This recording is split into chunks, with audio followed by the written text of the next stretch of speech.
Je vois pas mal de choses passer sur Atos, donc je suppose que toi aussi, mais si tu es débutant, je voudrais te mettre en garde quand même sur cette action qui peut encore perdre beaucoup. On sent le bon côté et finalement c'est l'arnaque. Alors, on va regarder ça en détail tout de suite.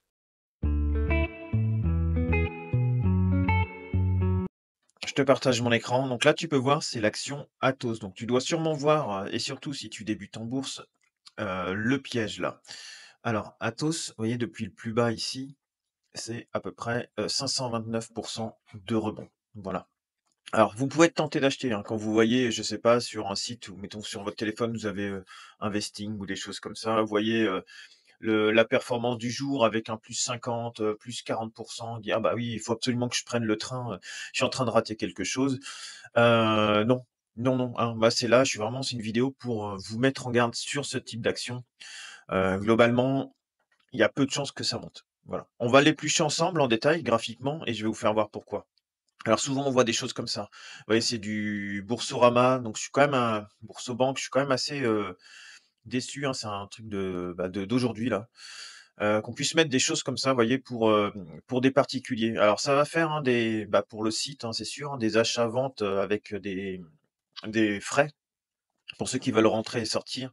Mais globalement, voilà, ça va enrichir le courtier, mais très peu vous enrichir, c'est très risqué. Voilà, ils disent là, le MACD est négatif, mais il se situe au-dessus de sa ligne de signal. La tendance est en train de changer. Maintenant, le MACD doit franchir 0 pour que la hausse se poursuive dans les jours à venir. Bon, si on prend sur un format journalier, le MACD, il est en train de changer là. Oui, ok, bon, super, il était pourri. Et puis là, ouais, super. Voilà, il y a 2 jours où c'est passé vert, mais c'est toujours inférieur au zéro ici, vous voyez. Et là, on est largement inférieur au zéro. Donc là, c'est vendeur. Mais eux nous disent, voilà, ça doit franchir le 0 pour que la hausse se poursuive dans les jours à venir. Donc pour quelqu'un un particulier qui commence, voyez, techniquement, il est pas forcément outillé, il va voir ça, ça doit franchir le 0 pour que la hausse se poursuive dans les jours à venir. Il va prendre ça comme un signal d'achat, voyez? Et non, c'est pas un signal d'achat. Clairement, c'est le genre d'action qu'il faut fuir quand vous êtes investisseur, surtout en tant qu'investisseur particulier. Là, clairement, c'est des professionnels qui sont en train de plumer les gens. Donc, voilà, il faut pas rentrer là-dessus. Le RSI est supérieur à 50. Cela confirme une bonne orientation du titre. Les indicateurs stochastiques ne donnent pas de signaux clairs pour les jours à venir. Ah, les stochastiques, ils vont sortir des trucs encore. Vous voyez, les volumes échangés sont supérieurs à la moyenne des volumes sur les 10 derniers jours. Bah oui, forcément. Il y a eu un gros moment de hausse. Donc oui, forcément, là, il y a eu plus de volume. Je sais pas ici si je peux le mettre.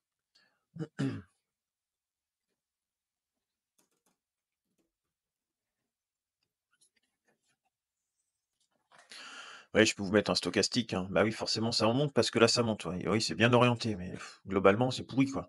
Je veux dire, je peux vous le mettre, hein. On trouvera toujours un indicateur haussier si on veut trouver un indicateur haussier. Vous voyez ce que je veux dire? Alors moi, ce que je voudrais faire voir maintenant, donc ici, c'est là, il y a de la survente, ok, bon.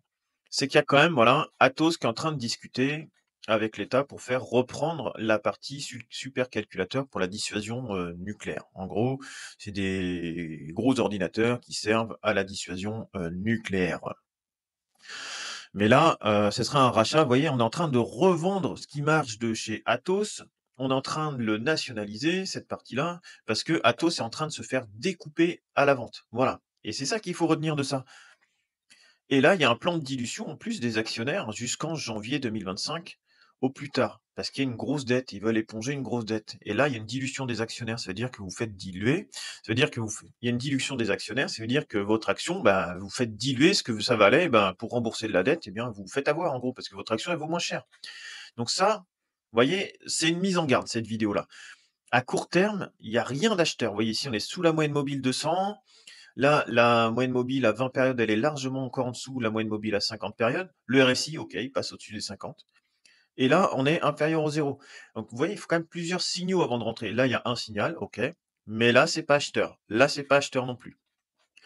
Éventuellement, si un jour, ça revient là, refranchir la moyenne mobile de 100 périodes, que ici, ça se prolonge, qu'on ait enfin quelque chose d'acheteur, ça pousserait pas avant, je pense, 2025, avant d'avoir un retournement de tendance sur une action comme ça.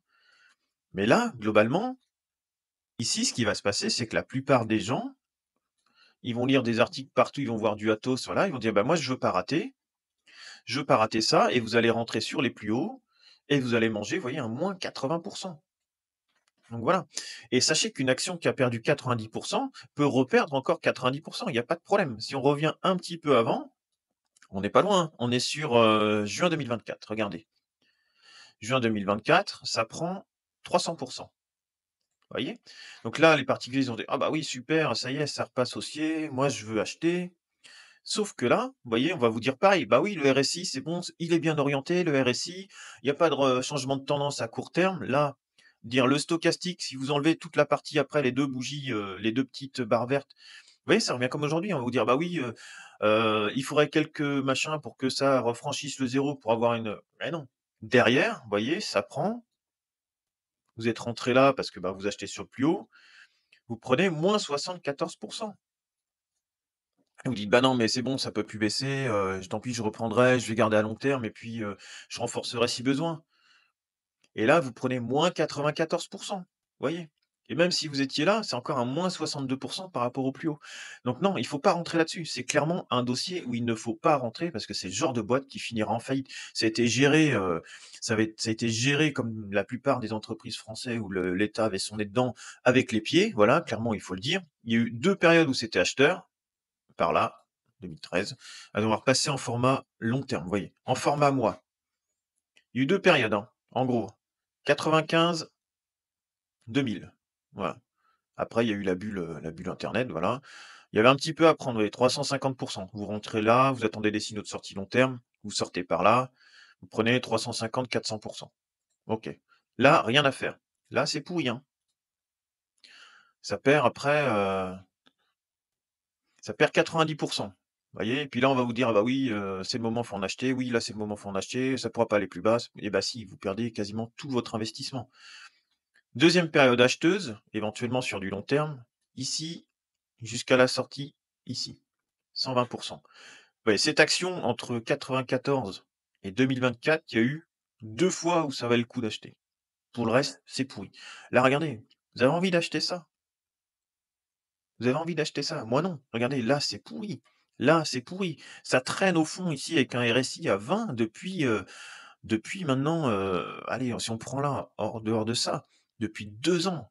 Il y a rien à faire là-dessus. Il y a rien à faire mis à part perdre de l'argent. Voyez? Là, c'est moche. Là, c'est moche. Après, on va dire: «Bah oui, ça a baissé, ça peut pas rebaisser plus, c'est la bonne occasion». Ça valait 100 balles. Vous perdez 99. 99 de votre investissement.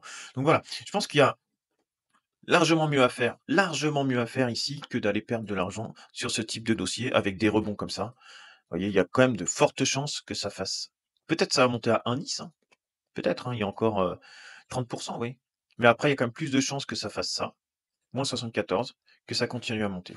Et si ça continue à monter et que l'action se retourne, ce dont j'ai un doute vu comment c'est géré, si l'action se retourne, il sera jamais trop tard pour avoir quelque chose comme ça, comme ça, comme ça, qui se retourne sur plusieurs mois, plusieurs années, peut-être même parce que là, on va passer sur un fond. Vu comment ça a été creusé le fond, vu comment ça a été creusé le fond, j'arrache mon micro. Je pense que il pourrait y avoir quelque chose. Il faudrait que ça s'arrête de baisser, vous voyez? Pour que ça fasse quelque chose comme ça, et enfin, dans le temps, une correction, vous voyez? Mais ça se trouve, il y a rien à faire en 2026, 2027, voire il y aura jamais rien à faire. Il faudrait que ça se retourne, vous voyez? Si je prends maintenant, que je dézoome un peu, même si ça fait ça, vous voyez que c'est encore pourri, quoi, par rapport à ce que c'était avant. Bon, voilà, j'ai fini ma mise en garde. J'espère que, bah, ça servira à certains qui se posaient la question de rentrer sur Atos ou pas. Peut-être que je vous fais rater quelque chose, je sais pas. Mais globalement, il y a quand même plus de chances de se casser les dents que de faire quelque chose de bien là-dessus.